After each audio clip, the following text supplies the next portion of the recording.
Olá, meus amigos, estamos aqui em mais um vídeo no canal Renovação, nosso canal espírita.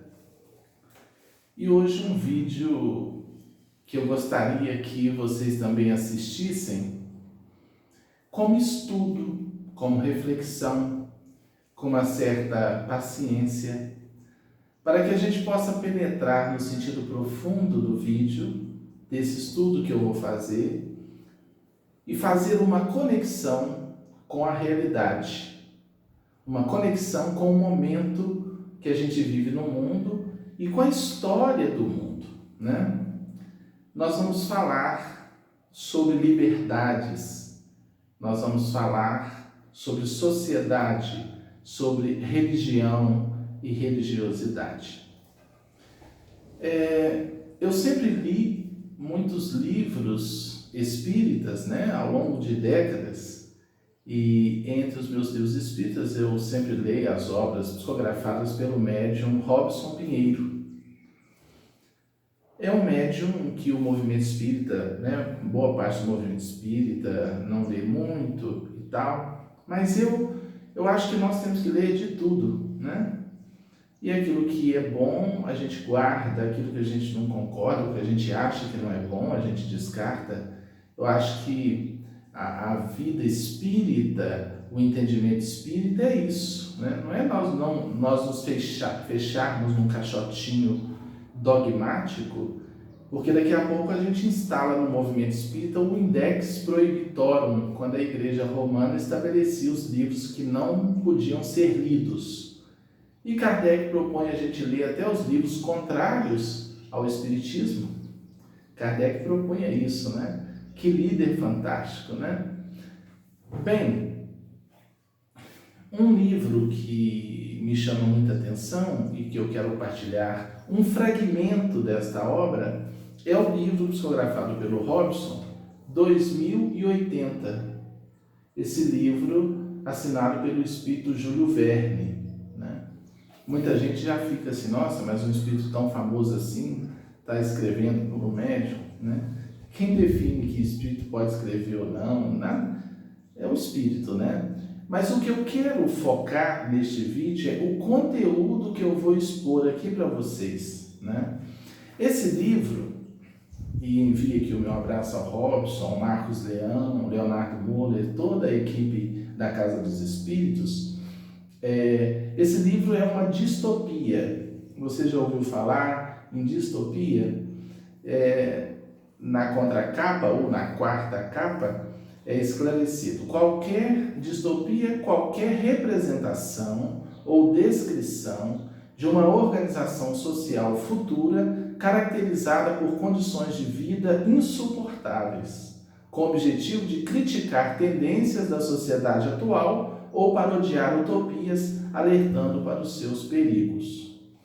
Então, uma distopia é mostrar uma sociedade futura, não é bem uma profecia. Analisando as tendências da sociedade atual, fazer uma projeção de como essa sociedade pode estar no futuro. E a sinopse diz: no ano 2079, eis o estupim, a morte misteriosa do Papa e a escolha de um sucessor que transforma a Santa Sé. O livro fala que um brasileiro, Pedro II, se torna Papa neste ano.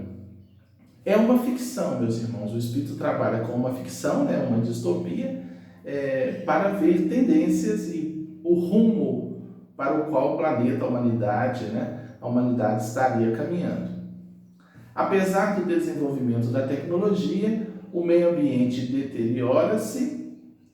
Com a exploração de Marte, os desafios de ordem geológica tornam-se ainda mais intrincados. Às vésperas do colapso das negociações diplomáticas, quando se precipita uma nova guerra mundial, desponta o inimigo comum, um astro em rota de colisão com a Terra. Serão os novos homens capazes de vencer tantos desafios. Eu quero abrir um parêntese.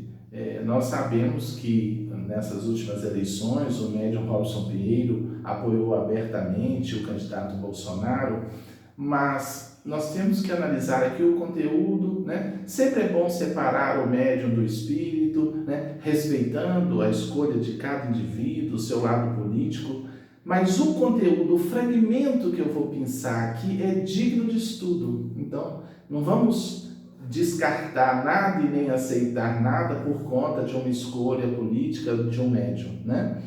A minha ideia aqui é que avaliemos criteriosamente o conteúdo que a gente vai expor.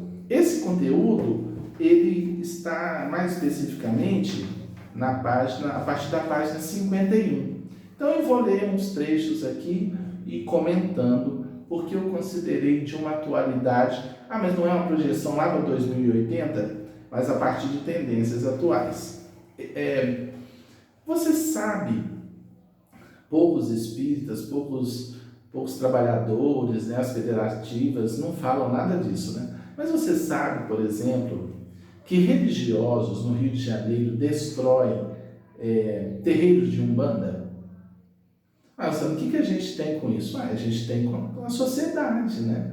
Se tem religiosos invadindo os arraiais de outros religiosos e destruindo, tem algo sério acontecendo. E isso nos interessa a todos, né? Todos nós cristãos, todos nós cidadãos. Isso não está certo, né? Nós estamos aí numa sociedade laica, livre, democrática, e nós devemos respeitar a crença religiosa de todo mundo. Mas o que está por trás desses religiosos que destroem terreiros de Umbanda? Que religiosos são esses? Você sabe que há projetos de religiões para dominar politicamente o nosso país? Você sabe que há bancadas religiosas com esse projeto? E o livro fala disso. Acompanhem com atenção. Talvez um vídeo, esse já está com 7 minutos, talvez a gente precise de 2 ou 3 vídeos, né? Se precisar, eu paro aqui e depois a gente retoma. Eu quero ler para vocês. No momento aqui, é eleito o novo Papa, que seria um brasileiro, repito, é uma obra de ficção, Pedro II, e esse trecho aqui começa com a fala de um religioso aqui no Brasil, né? De um pastor muito preocupado com a ascensão de um Papa brasileiro, né? De todo modo, a eleição do novo comandante da Santa Sé não incomodou somente os místicos do catolicismo. Em determinado canto do mundo, provocou uma reação por parte de outros religiosos. Aí vem a fala do líder. Temos de tornar este um país evangélico. É um pastor falando. O governo deverá ser composto pelo povo de Deus. Não podemos tolerar mais em nosso país a existência de adoradores do diabo, do inimigo das almas. No próximo dia 15, mostraremos ao mundo que esta nação é do Senhor Jesus. Conclamava o pastor, que era candidato à presidência da República, no pronunciamento transmitido pela Net Cosmic. Ao mesmo tempo, era acompanhado nos rincões do país, naquelas localidades onde não havia acesso às transmissões instantâneas via wireless, que proporcionava uma conexão ultraveloz à Net Cosmic. Muitos aparelhos derivados da antiga televisão retransmitiam, embora de modo menos real e em cores menos vivas, o discurso do candidato favorito segundo as pesquisas de opinião. Veja bem, meus queridos, este vídeo não propõe atacar nenhum grupo religioso, não é um ataque aos evangélicos, porque em certo momento do texto fica claro vários evangélicos se opondo ao projeto de poder de outro grupo. Então não é uma generalização dos amigos evangélicos, que há pessoas maravilhosas, conscientes, generosas, né, democráticas em todas as religiões. Como em todos os grupos há pessoas ditadoras, há pessoas que não respeitam as liberdades e etc. Então atentemos para isso, né? O público neopentecostal aumentara significativamente ali, apesar de o país ser considerado a nação com o maior número de católicos do planeta, que também, estranhamente, contava com o maior contingente de espíritas. Não obstante, desde meados do século, né? Então nós estamos lá no ano 2080, e o Espírito dizendo, em meados do século, na metade desse século 21, os protestantes se tornaram maioria da população, com larga predominância de neopentecostais. Determinadas, aqui uma observação, né, de caráter informativo, né? O protestantismo hoje, nós temos aí as igrejas históricas, né? Aquelas que surgiram com os reformadores, com Lutero, com Calvino, temos essas igrejas históricas mais conservadoras, e temos as igrejas pentecostais, e temos, né, a Assembleia de Deus, é pentecostal, por exemplo, e tem as igrejas neopentecostais. Essas igrejas mais midiáticas, né, com grandes grupos, redes de TV, né, as igrejas pentecostais, neopentecostais. Determinadas denominações, entre estes, amealharam ainda mais força, está falando dos neopentecostais, mais força desde então e acabaram por se unir em torno de um objetivo: estabelecer um regime com traços teocráticos, quer dizer, o governo de Deus. Então está falando que um grupo, a partir do grupo dos neopentecostais, decidiu eleger um governo, tornar o Brasil um governo teocrático, né, religioso, unindo religião e política. Sempre que isso aconteceu na história é uma tragédia, né? O papado, lá na Idade Média, era a união do poder político com o poder religioso. E isso é tenebroso. O discurso do candidato deixava clara a dificuldade em tolerar os que pensavam e rezavam por cartilhas diferentes. Fora estruturado com base no combate às práticas religiosas, que remontavam ao passado do país, quando houve forte vaga de imigração africana forçada devido à escravidão, e também contra o aumento importante do catolicismo carismático. O quadro agravou-se quando Pedro II assumiu o trono na Santa Sé. E aí volta a fala do líder protestante. Não podemos tolerar que a besta do Apocalipse zombe do nosso povo de Deus. Para quem não sabe, até Emmanuel fala, né, que o papado durante 1000 anos na Idade Média foi a representação da besta apocalíptica, né, a união do poder religioso com o poder político teria formatado a figura apocalíptica da besta. Besta é qualquer coisa disforme, né? Então a união de poder religioso com poder político para manipular, para dominar, para massacrar, formataria a besta do Apocalipse, que está lá, que tem o símbolo 666, né? Curiosamente, o Papa usa uma tiara que tem certas frases, né? Sacerdote de Deus na terra, vigário de Deus na terra, e somando os valores das letras romanas, né? Dos algarismos romanos, os estudiosos, os teólogos, os biblistas, encontraram ali a soma, o número 666. Veja bem, nós estamos falando do Papa de hoje, estamos falando de um período em que o papado dominou a terra, inclusive os reis da terra, né? O maior representante da besta, do falso profeta e das potestades do abismo procede da terra brasileira e agora está entronizado em Roma. Temos de fazer frente a essa situação. Precisamos modificar a situação espiritual da nação e elevar o Senhor Jesus como supremo Senhor deste país.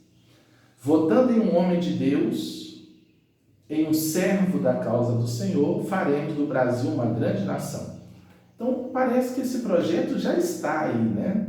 Nós vislumbramos esse projeto aí nas últimas eleições também.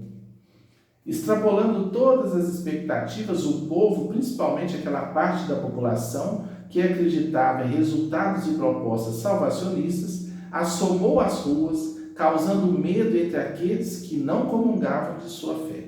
Eram multidões de fiéis que preenchiam avenidas, ruas e praças públicas pelo país, imbuídos do propósito salvacionista de eleger um presidente que fosse o representante do Senhor.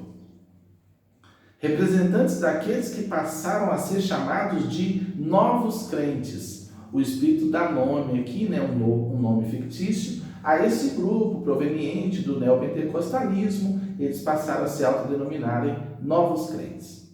Eles que queriam um presidente pastor. Um desdobramento dos neopentecostais ou um subgrupo radical entre eles cada vez mais expressivo. Vieram de outros países engrossar as fileiras dos manifestantes contratados pelos marqueteiros da religião, insuflando a pregação eleitoral em favor do candidato fundamentalista. É algo muito distante aí pensar religiosos, pastores, promovendo movimentos para eleger um presidente? O que vocês acham? É algo... Eu lembro que eu cheguei numa escola um dia, na última eleição, um aluninho numa área rural veio e falou: professor, você já tem seu candidato? Aí eu falei: tenho, meu filho. Aí ele falou: mas eu posso te apresentar os meus? Porque o nosso pastor pediu para a gente divulgar. Aí ele tirou, né? Tinha lá o candidato à presidência da República, outros candidatos, todos religiosos, né? Ou ligados ao movimento desse grupo religioso. Então, crianças na escola a serviço de um líder religioso divulgando candidatos. A bancada de parlamentares apoiadores saiu às ruas, visitou templos, manifestou-se em programas e transmissões de conteúdo eleitoral, conclamando votos para o futuro governante. Aquela parcela da população que há algumas décadas era apenas um segmento de razoável influência nos bastidores da política, crescera de modo assustador, aterrador. Apesar de tão impressionante fenômeno, quem não estava enfeitiçado pelo discurso teocrático era capaz de perceber com clareza que a maior parte, ao se declarar adepta daquela vertente religiosa, agira assim apenas para granjear apoio político à nova onda gospel que graçava no país. Naquela época, era socialmente bem visto quem se mostrasse como um servo do Senhor, mesmo que suas atitudes e reações demonstrassem o contrário.